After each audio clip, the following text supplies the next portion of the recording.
a South Asian Canadian channel. Punjab Congress ਦੇ ਸਾਬਕਾ ਪ੍ਰਧਾਨ ਸੁਨੀਲ ਜਾਖੜ ਨੇ ਸਿਆਸਤ ਦੇ 51ਵੇਂ ਸਾਲ ਵਿੱਚ ਨਵੀਂ ਸਿਆਸੀ ਪਾਰੀ ਖੇਡੀ ਹੈ। ਉਹਨਾਂ ਨੇ ਅੱਜ ਕਮਲ ਦਾ ਫੁੱਲ ਫੜ ਲਿਆ ਹੈ। ਬੀਜੇਪੀ ਪ੍ਰਧਾਨ ਜੇਪੀ ਨੱਡਾ ਨੇ ਉਹਨਾਂ ਨੂੰ ਬੀਜੇਪੀ ਹੈੱਡਕੁਆਰਟਰ ਤੇ ਬੀਜੇਪੀ ਵਿੱਚ ਸ਼ਾਮਲ ਕੀਤਾ। ਇਸ ਮੌਕੇ ਮਨਜਿੰਦਰ ਸਿੰਘ ਸਰਸਾ ਸਣੇ ਕਈ ਵੱਡੇ ਭਾਜਪਾ ਆਗੂ ਵੀ ਮੌਜੂਦ ਸਨ। ਜਾਣਕਾਰੀ ਮੁਤਾਬਕ ਭਾਜਪਾ ਜਾਖੜ ਨੂੰ ਰਾਜ ਸਭਾ ਵੀ ਭੇਜ ਸਕਦੀ ਹੈ। ਹਾਲਾਂਕਿ ਇਸ ਨੂੰ ਲੈ ਕੇ ਅਜੇ ਸਥਿਤੀ ਸਪਸ਼ਟ ਨਹੀਂ ਹੈ। ਭਾਜਪਾ ਜਾਖੜ ਤੋਂ ਇਹ ਉਮੀਦ ਰੱਖਦੀ ਹੈ ਕਿ ਉਹ ਪੰਜਾਬ ਸੰਭਾਲਣ। ਸੂਤਰਾਂ ਦੀ ਮੰਨੀਏ ਤਾਂ ਲੰਬਾ ਸਮਾਂ ਸੂਬੇ ਦੀ ਰਾਜਨੀਤੀ ਸੰਭਾਲਣ ਵਾਲੇ ਜਾਖੜ ਹੁਣ ਨੈਸ਼ਨਲ ਪੋਲਿਟਿਕਸ ਵਿੱਚ ਹੱਥ ਅਜ਼ਮਾਉਣਾ ਚਾਹੁੰਦੇ ਨੇ। कोई आसान काम नहीं होता। 50 साल का संबंध मेरा कांग्रेस से है। हमारी 3 पीढ़ियां कांग्रेस पार्टी में सन 1972 से लेकर आज 2022 तक हमने पार्टी को अपना परिवार समझ के अच्छे बुरे समय में साथ रहे हैं। और एक चीज जो मैं समझता हूं, जिसकी वजह से, जिस आत्मीयता से और जिस खुले दिल से बीजेपी के शीर्ष नेतृत्व ने और नड्डा साहब ने आज मिलने का मौका दिया, उसका सबसे बड़ा कारण था कि सुनील जाखड़ ने राजनीति को निजी स्वार्थ के लिए इस्तेमाल नहीं किया। सुनील जाखड़ ने कभी तोड़ने का काम नहीं किया। हमने सभी हमेशा कोशिश की है, शायद सफलता ना मिली हो, जोड़ने का काम किया है। और मैं एक ऐसे सूबे से संबंध रखता हूं, एक ऐसे प्रांत से आता हूं जो गुरुओं, संतों, पीर, पैगंबरों की धरती मानी जाती है। अगर राष्ट्रीयता की बात, जैसे नड्डा साहब ने बार बार जिस बात को एम्फेसाइज किया है, आज अगर जहां देश की जरूरत राष्ट्रीयता की भावना की है, वहां अगर राष्ट्रीयता कहीं से चालू होती है, जिसे कहते हैं उर्स्प्रुंग, द बेसिक जेनेसिस, राष्ट्रीयता वो तभी पैदा होती है जब समाज में राष्ट्रीयता की भावना हो, एकजुटता की भावना हो। और पंजाब का मूल मंत्र ये रहा है,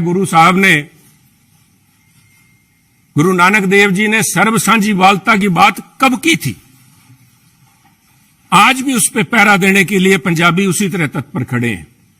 अगर सुनील जाखड़ ने आज एक परिवार से 50 साल का रिश्ता तोड़ने की नौबत आई तो कोई आधारभूत बातें थीं। किसी कोई व्यक्तिगत झगड़ा नहीं था। झगड़ा राष्ट्रीयता को लेके, पंजाब की अखंडता को लेके, पंजाब की जो भाईचारा है, भाईचारक सांझ है, जिसको कि टेररिज्म AK-47 की गोलियां नहीं तोड़ पाई। जहां आपसी भाईचारे में, चाहे वो सिख हो चाहे हिंदू हो, उनके अंदर किसी किस्म का कोई द्वेष की भावना पैदा नहीं हुई। 25,000 से ज्यादा पंजाबियों ने कुर्बानी दी। पर आप भी गवाह हैं, साहब पड़ोसी दे, आपका तो पड़ोसी सूबा है। आप तो जब हिमाचल से चलते हैं, पंजाब के बीच में से होके जाते हैं, कभी भी कोई फर्क नहीं आया। किसी किस्म का कोई किसी सोच ही नहीं आई। और उसी राष्ट्रीयता की भावना के लिए पहरा दे के सुनील जाखड़ ने अपनी 50 साल की जिंदगी का वही मूल मंत्र था। परंतु दुख इस बात का है, मैं बड़े भरे मन से कह रहा हूं कि आज जब अपने परिवार से नाता तोड़ के दूसरी जगह जब मैं आया हूं यहां पे, तो उसका कारण यह था कि सुनील की आवाज, सुनील को इस बात के लिए कटघरे में खड़ा किया गया कि उसने इस बात का विरोध किया कि आप पंजाब को जाति पाति धर्म के नाम पे नहीं तोड़ सकते। पंजाब को आप परसेंटेज में नहीं दे सकते कि ये अमुक जो धर्म है, अमुक जाति है, अमुक समुदाय है, उसकी परसेंटेज कितनी है, 30% है, 40% है, 15% है। मैं समझता हूं पंजाब एक सूबा है जिसने देश के लिए template has established a template for the country.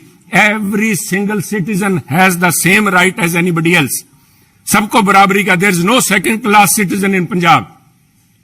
और इस भावना को लेके पंजाब अग्रणी सूबा रहा है, चाहे वो हमने देश की सीमाओं पे लड़ाई लड़ी है, चाहे देश के विकास में, हर सूबे प्रांत में पंजाब ने अपना नाम कमाया है।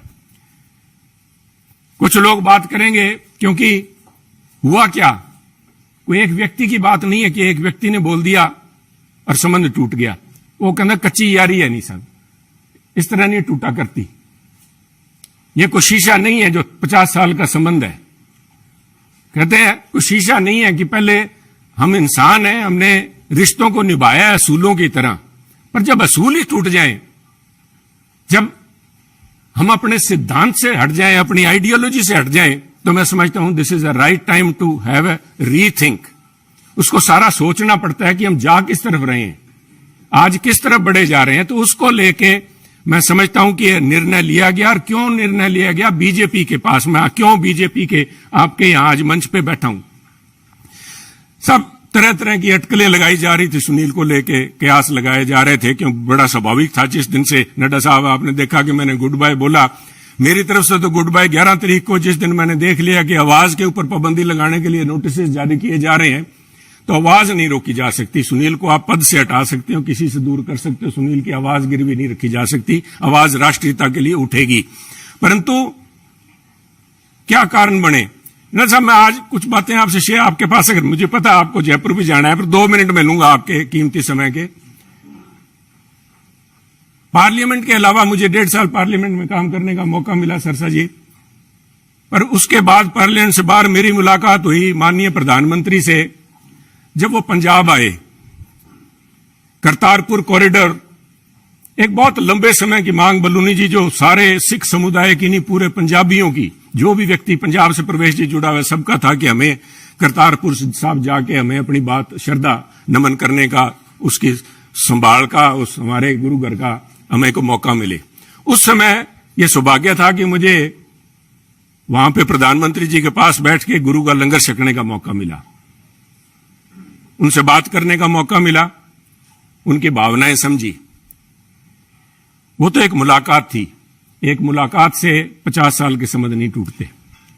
परंतु मेरा हमेशा ये भावना रही है कि पंजाब कुर्बानियां बहुत दी हैं, टेररिज्म के अंदर कुर्बानियां दी है देश की रक्षा के लिए।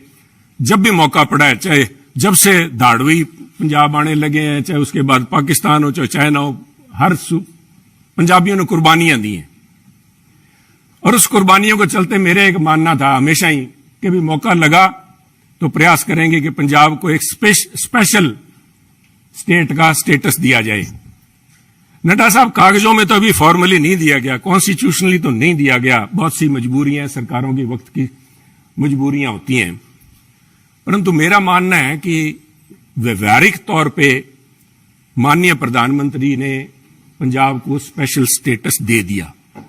और उसका जीता जागता सबूत है जब माननीय प्रधानमंत्री ने लाल किले पे हिंद की चादर गुरु तेग बहादुर जी का 400वां प्रकाश दिवस मनाया, तो मैं समझता हूं कि उनके जो सबसे ज्यादा कट्टर विरोधी थे, उन्होंने भी अपने दिल में स्वीकार किया कि वो पंजाब की नब्ज समझ गए हैं।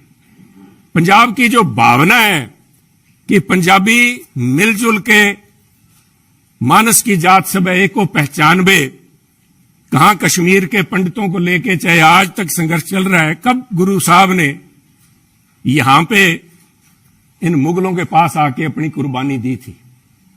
और मैं समझता हूं उस भावना को नमन है, उस भावना को जितना भी कहें, चाहे बहुत से माननीय प्रधानमंत्री ने अपने कार्यकाल के दौरान बहुत से ऐसे काम किए हैं, पर एक पंजाबी के तौर पे मैं, शायद किसी को अच्छा ना लगे, मैं समझता हूं ये जो उनका एक कदम था, ये एक इज अ लैंडमार्क।